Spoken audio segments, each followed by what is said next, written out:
Dad, you taught me that the most important thing a father can leave to his kids is not what he leaves for them, but what he leaves in them. You operated heavy machinery by day and a tiny toothbrush by night. You lifted me up even higher than you could lift yourself. You told me stories of warriors and dragons, not to convince me that dragons were real, but to show me that evil can be overcome.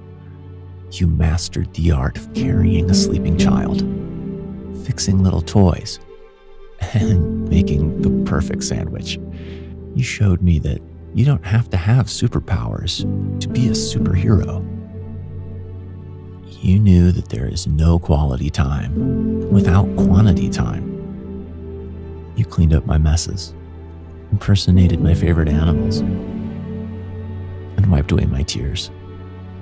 You understood that your greatest gift to our family was not your productivity, but your presence. You were focused, but interruptible, brave, but compassionate, strong, but gentle. Because there is nothing so strong as gentleness, and nothing so gentle as real strength. Thanks, Dad.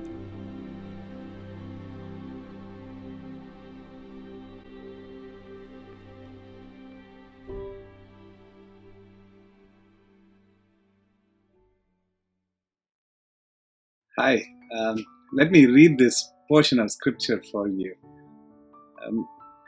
This is taken from Luke chapter 15.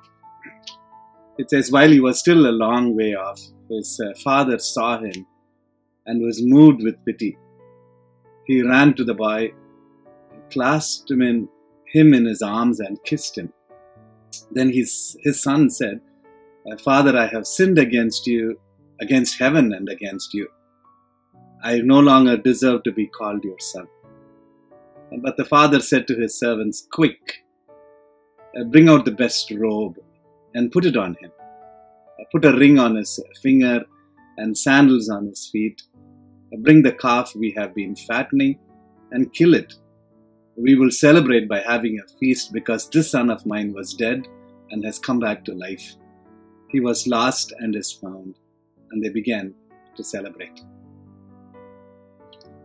While I was in seminary, one of my dear friends introduced me to this very famous author by the name of Henry Nouwen.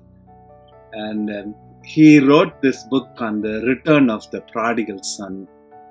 And he uses the painting of Rembrandt, the 17th century Dutch painter who had a very painful background in his life. And at the very end of his life, he kind of paints this picture of the prodigal son. And this author who kind of goes and sits in front of the painting and takes some time to reflect on what Rembrandt was doing in this painting. And so he writes, he kind of looks at it and then he takes the time to write. And what he was saying is there were three phases in his writing. In the first phase of his life, he saw himself as the younger son, because he had been on a talking tour all over the United States, talking about the necessity for leaders to fight against injustice in many countries in South America. And so he was tired and restless over all of those things. And so when in the first phase of his reading, he identifies himself with the younger son. The younger son who goes away and is restless and wants to now come back. And in the second phase of his writing, as he was sharing what he was writing, he told some of his friends, and one of the friends said to him, probably you are not the younger son, probably you are the older son, because you are training yourself to be a priest. You are the oldest one in your own family. You've never went out. You always obeyed your father's instruction.